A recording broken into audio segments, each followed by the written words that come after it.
been trying to make sense of this number that is a dream to Republicans, where voters ages 18 to 34, Trump is outperforming with them. Hi, welcome to 333 and the beginning of yet another New World Order. Oh, you're going to be happy reading newspapers tomorrow and the next day and the next day and the next day. Today I will sign a series of historic executive orders.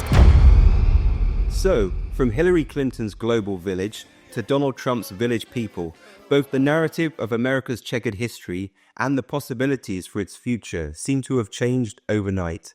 The Wicked Witch of the progressive West has been forced to exit stage left, along with the Democrat cabal of Obamas, Pelosi's, Schumer's, and Biden's.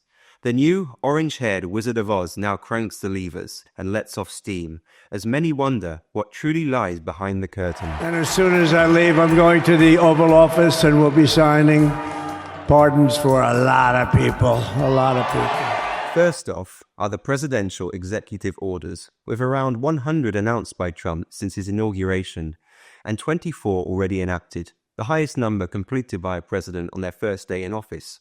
This is still a long way off the 220 of his previous term, and even further from the 320 enacted by the record holder of modern times, Jimmy Carter.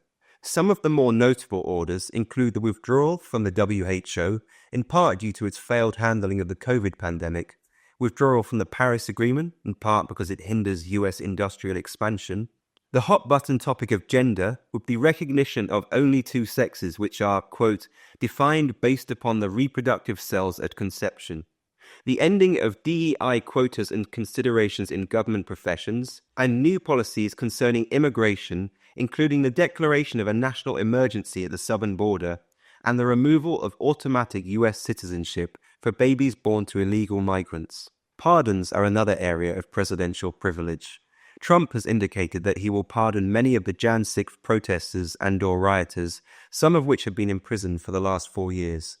More alarming, perhaps, is Biden's list of pardons that include not only members of his own family, but Dr. Anthony Fauci. From his direct involvement with the Chinese research lab, his misinformation and lies around the origin and nature of COVID and the effectiveness of existing treatments, his financial involvement with the vaccine companies, and the attempted suppression of the publication of the company's research records, such a pardon stinks of the worst in-house back-scratching the politicians and people in power are often rightly accused of. Then there is the political window dressing of official names. Trump has ordered the renaming of the Gulf of Mexico to the Gulf of America and, in another instance of patriot signaling, return Alaska's highest mountain to its original name, Mount McKinley, reversing President Obama's virtue signal renaming of it as Mount Denali in 2015. In terms of numbers, the Democrats increased their overall white vote by a 5% swing, while the Republicans increased their Hispanic vote by 24%, with Asians and others also trending in that direction. But perhaps the most surprising change was the 11% swing in the 18 to 29-year-old vote toward Trump. It looks like Gen Z decided to swap avocado toast for American pie.